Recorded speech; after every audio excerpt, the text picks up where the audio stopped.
Good evening दोस्तों, infra updates में आपका स्वागत है। चलिए फटाफट शुरू करते हैं आज के इंफ्रा अपडेट्स।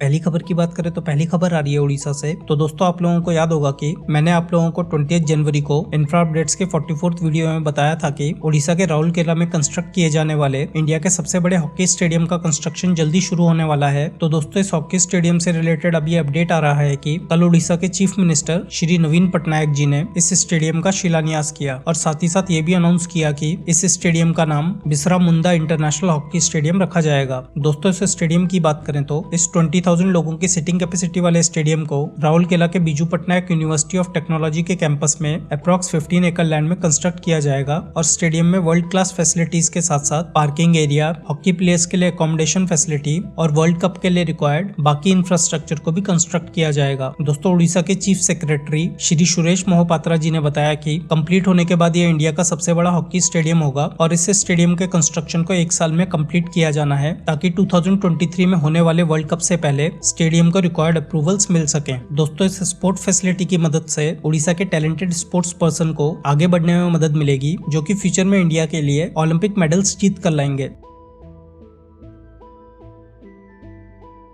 बढ़ते हैं अगली खबर की ओर जो आ रही है नागालैंड के धनीसी पार से, जहां कल नॉर्थ ईस्ट फ्रंटियर रेलवे ने धनसिरी सुकोवी सेक्शन के ट्रायल्स को शुरू कर दिया है और इन ट्रायल रन्स के दौरान पहला ट्रेन इंजन असम के धनसिरी से नागालैंड के धनीसी पार पहुंचा। दोस्तों धनसिरी से सुकोवी सेक्शन को दीमापुर और जुब्जा के बीच बन रही रेलवे लाइन के अंडर कंस्ट्रक्ट किया गया है और इस 82.3 किलोमीटर लंबी रेलवे लाइन को अप्रॉक्स 3000 करोड़ रुपीस की मदद से कंस्ट्रक्ट किया जा रहा है और इस सेक्शन में 200 ब्रिजेस और 19 टनल्स को कंस्ट्रक्ट किया जाना है जिनकी टोटल लेंथ अप्रॉक्स 26 किलोमीटर होगी, जिनमें से सबसे लंबी टनल अप्रॉक्स 6.4 किलोमीटर लंबी होगी और इस कंप्लीट सेक्शन को नेक्स्ट ईयर तक ऑपरेशनल करने की डेडलाइन रखी गई है।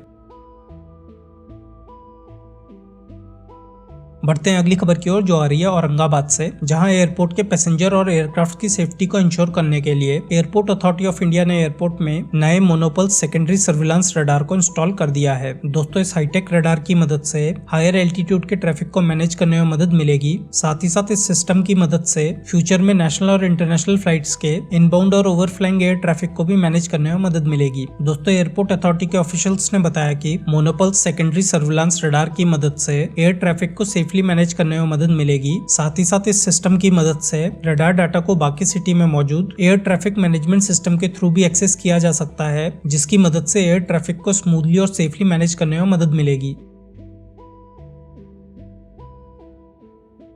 बढ़ते हैं अगली खबर की ओर जो आ रही है पंजाब से, जहां जालंधर डिस्ट्रिक्ट के गांव में क्लीन ड्रिंकिंग वाटर पहुंचाने के लिए पायलट प्रोजेक्ट के अंडर अप्रॉक्स 67.71 करोड़ रुपीस की मदद से सेटअप किए गए अपनी तरह के unique solar based water supply project को कमीशन कर दिया है। दोस्तों इस प्रोजेक्ट की बात करें तो जालंधर डिस्ट्रिक्ट में मौजूद जागरण, मुरादपुर और तलवाड़ा गाँव में अप्रॉक्स 67.71 करोड़ रुपीस की मदद से 150 मीटर डीप सोलर ट्यूबवेल और अप्रॉक्स 25,000 लीटर कैपेसिटी वाले वाटर टैंक को कंस्ट्रक्ट किया गया है और घरों में क्लीन ड्रिंकिंग वाटर पहुंचाने के लिए रिक्वायर्ड पाइपलाइन नेटवर्क को भी सेटअप किया गया है। दोस्तों इस प्रोजेक्ट की मदद से 3 गांव में मौजूद अप्रॉक्स 300 घरों के लोगों को फायदा होगा। साथ ही साथ इस प्रोजेक्ट की मदद से इन गांव के घरों में क्लीन ड्रिंकिंग वाटर को चीपर रेट में पहुंचाने में मदद मिलेगी। बढ़ते हैं अगली खबर की ओर जो आ रही है तमिलनाडु से, जहां एम्पेयर इलेक्ट्रिक ने अनाउंस किया है कि कंपनी अप्रॉक्स 700 करोड़ रुपीस की मदद से तमिलनाडु के रानीपेट में नए मैन्युफैक्चरिंग प्लांट को सेटअप करने का प्लान कर रही है और इस प्लांट को सेटअप करने के लिए तमिलनाडु गवर्नमेंट के साथ MOU साइन किया गया है। दोस्तों इस मैन्युफैक्चरिंग प्लांट की बात करें तो इस मैन्युफैक्चरिंग यूनिट को approx 1.4 million square feet area में अप्रॉक्स 700 करोड़ रुपीस में कंस्ट्रक्ट किया जाएगा और कमीशन करने के बाद ये इंडिया के सबसे बड़े इलेक्ट्रिक व्हीकल मैन्युफैक्चरिंग प्लांट में से एक होगा और इस प्लांट की मदद से अप्रॉक्स 1 लाख यूनिट्स को प्रोड्यूस किया जाएगा, जिसे आने वाले सालों में बढ़ाकर 10 लाख यूनिट किया जाएगा। दोस्तों इस प्लांट की मदद से आत्मनिर्भर भारत और मेड इन इंडिया इनिशिएटिव को बूस्ट मिलेगा। साथ ही साथ तमिलनाडु के लोगों को रोजगार और स्वरोजगार के अवसर भी मिलेंगे।